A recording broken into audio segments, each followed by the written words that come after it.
Oi, tudo bem? Jeter Santos aqui de novo. E hoje o assunto do nosso bate-papo são os vinhos brancos. Os vinhos brancos são aqueles perfeitos, tá? Para dias ou noites mais quentes e também para a gente combinar com pratos e sabores mais leves. E como são feitos esses vinhos brancos?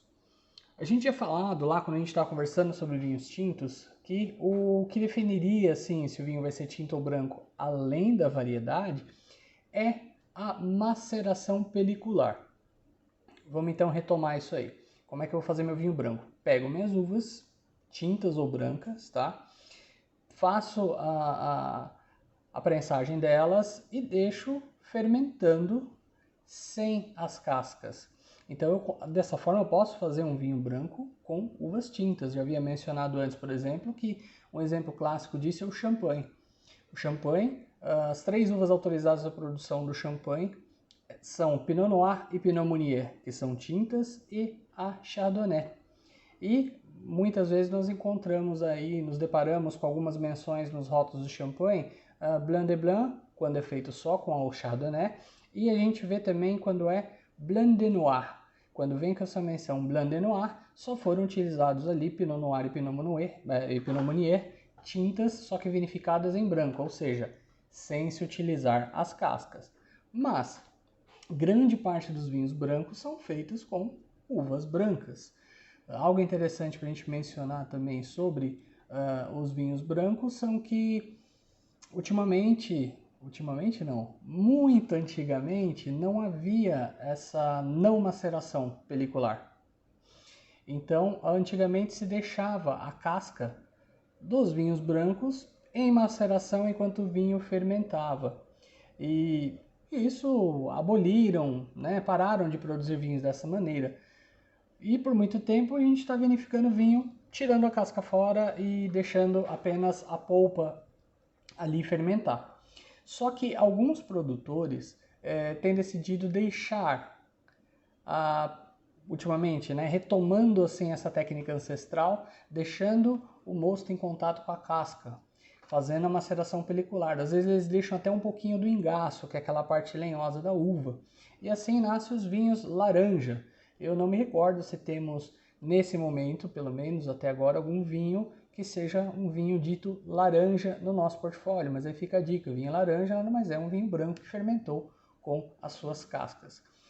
Nós vamos falar nos próximos vídeos também sobre estilos de vinho branco. Então nós temos vinhos brancos com corpo mais leve, vinhos brancos com corpo mediano, encorpados. Isso vou explicar para vocês como é que a gente vai bater o papo aí sobre como o carvalho, por exemplo, influencia, o clima influencia e o tipo da uva que você vai utilizar. Outra curiosidade interessante sobre vinhos brancos é que a dita rainha das uvas brancas é a Chardonnay. Isso se dá pelo fato da Chardonnay, além de produzir vinhos excelentes, ela se adapta muito bem a diversos tipos de clima, altitude, terreno e de meio de produção também. Se dá muito bem com madeira, então conseguimos plantar Chardonnay em praticamente todos os lugares onde se faz vinho.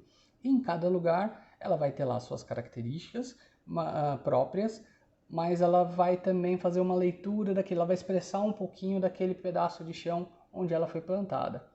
Se é um Chardonnay, por exemplo, de clima mais frio, vai desenvolver determinado tipo de aroma. Região mais quente também, além da alta alcoolicidade, um pouquinho mais de corpo, vamos ter aí vinhos diferentes. Outra coisa interessante sobre vinhos brancos, geralmente, tá, grande parte dos vinhos brancos não são vinhos assim produzidos para envelhecer muito bem. Lógico, se a gente tem um Chablis Premier Cru, por exemplo, pode deixar envelhecer. Um grande vinho do Douro, por exemplo, vai envelhecer bem, mas bem menos do que o vinho tinto. Tem uma experiência interessante que eu tive aqui mesmo na loja. Em 2018, havia algumas garrafas aqui de um vinho espanhol da uva chamada Godelo, de Bierzo, que era da safra 2008. Eu olhava para aquelas garrafas assim e falei, poxa vida, o vinho já deve ter passado, o vinho não deve estar legal, vamos ver o que a gente vai fazer, se vamos abrir para provar ou jogar fora, não sei. Acontece que nós temos um cliente aqui que ele é fã dos vinhos brancos envelhecidos. Então chamamos ele na loja e falou, não, abre uma garrafa, vamos provar, e se ele tiver bom, leva tudo que a gente tiver. E abrimos a garrafa e, gente, o vinho estava maravilhoso, maravilhoso. Eu acho que muito mais interessante do que talvez ele poderia ter sido quando era um vinho jovem. Os vinhos brancos, quando envelhecem, assim como os tintos, o caráter da fruta vai mudar. Exemplo, vamos pegar um vinho aí que tem um aroma de pêssego. Quando o vinho está jovem, geralmente vem esse aroma de pêssego fresco. Conforme o vinho atinge a sua maturidade, isso varia de ano, de vinho para vinho, né? Depende da safra, de um determinado tipo de situações. Esse pêssego vai se apresentar para a gente como um pêssego maduro. E o vinho já, quando ele está envelhecido, não morto ainda, tá? O vinho não decrépito, mas o vinho ele passou do ponto de maturação, está aqui no auge, quase começando a cair devagarzinho. Esse pêssego vai se apresentar como um pêssego em calda, ou em pêssego cristalizado. Isso é muito interessante, né? A evolução através do nariz, a gente consegue perceber as notas de evolução do vinho, às vezes, muitas vezes sem provar ou sem saber qual é a safra do vinho. Lógico, a gente não vai matar, esse vinho tem 2 anos, tem 3 anos se a gente tiver cegas, mas a gente vai saber em que ponto de vida ele está. Não, esse vinho já está maduro, esse vinho já está decrépito, esse vinho já passou, e por aí vai. Outra forma da gente conseguir definir isso também é com relação à cor do vinho. Os brancos, em geral, tendem, isso vai depender da uva, da região que foi feito, se teve carvalho ou não, mas eles tendem a ter uma coloração mais amarelo palha, às vezes um amarelo mais verdeal, e conforme os anos vão passando, vai indo para o amarelo ouro até virar âmbar. Aí geralmente o vinho já morreu, perde aquele brilho e tudo mais. Outra coisa interessante sobre vinhos brancos, cada vinho branco tem sua temperatura certa de serviço. Falamos aqui de vinhos brancos mais leves, vinhos brancos medianos e encorpados, e por aí vai. Então, o vinho branco, quando ele é mais envelhecido, quanto mais encorpado, um pouquinho mais quente, vamos dizer assim, a gente toma. Não significa aí que a gente vai tomar o vinho na temperatura ambiente.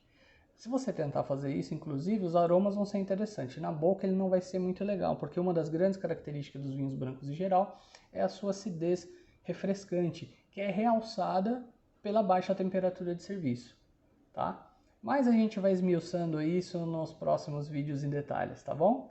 Então, por enquanto é isso aí e até o próximo vídeo. Um abraço!